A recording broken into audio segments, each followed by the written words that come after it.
दिल के चैन चैन आए मेरे दिल को दुआ कीजिए। Hello, good morning friends. आज हम आपके लिए लाए हैं बहुत ही सिंपल और सरल भाषा में लोकतंत्र।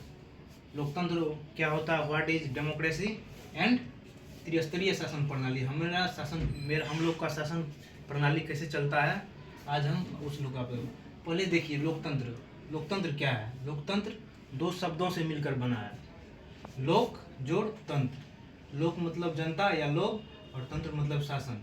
मतलब वैसी शासन पद्धति जिसमें जनता के द्वारा शासन चलाया जाता है उसे लोकतंत्र कहते हैं। इसे हम आसान भाषा में एक उदाहरण के रूप में समझें तो हमारे गांव में आप मुखिया का चुनाव देखे होंगे। मुखिया के चुनाव में क्या होते हैं, बहुत सारे उम्मीदवार होते हैं और बहुत सारे उम्मीदवार जनता उसको चुनती है। जो बहुमत में आते हैं वो हमारे मुखिया होते हैं। उसी तरह देखिए लोकतंत्र त्रिस्तरीय शासन प्रणाली। लोकतंत्र एक ग्राम स्तर पर होता है, आगे हम बताएंगे ग्राम स्तर क्या होता है, राज्य स्तर क्या होता है, केंद्र स्तर पर। तो हमारे देश में त्रिस्तरीय शासन प्रणाली इस आधार पर शासन चलाया जाता है। त्रिस्तरीय शासन प्रणाली में देखिए, त्रिस्तरीय शासन प्रणाली मतलब 3 स्तरों पे शासन चलाया जाता है, जैसे ग्राम स्तर पे, राज्य स्तर पे और केंद्र स्तर पे।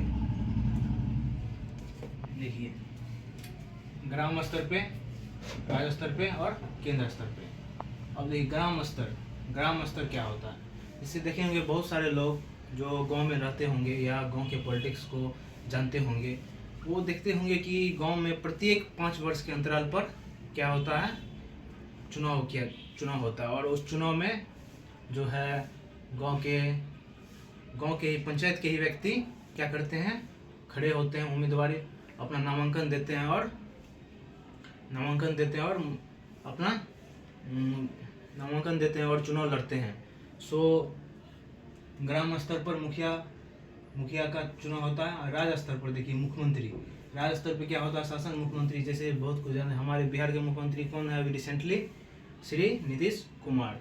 तो ये क्या होता है कि ना, राज्य स्तर। हमारा राज्य जो है बहुत सारे विधानसभाओं में बटा है, जैसे विधानसभा या विधानमंडल का कॉन्सेप्ट है वो मैं बाद में बताऊंगा, अगले वीडियो में बताऊंगा। विधानसभा, हमारा बिहार जो है 243 विधानसभा क्षेत्रों में बटा हुआ है।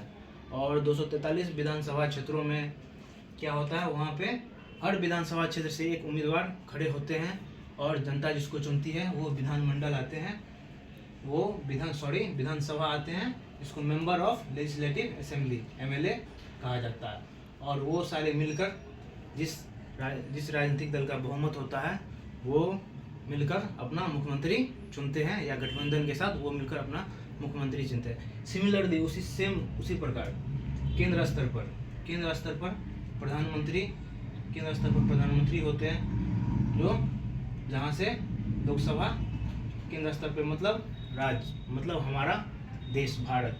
तो हमारा याद होना चाहिए, भारत में कुल लोकसभा के सदस्यों की संख्या 545 है। यानी इसका मतलब हमारा भारत 545 लोकसभा क्षेत्रों में बटा हुआ है। वहाँ से हर एक उम्मीदवार खड़े होते हैं और वो आते हैं, वो जीतकर लोकसभा में आते हैं। यानी संसद के 2 सदन होते हैं, लोकसभा और राज्यसभा। तो लोकसभा के जो मेंबर ऑफ पार्लियामेंट, लोकसभा इसी को बोलते हैं MP, मेंबर ऑफ पार्लियामेंट, वो सारे मिलकर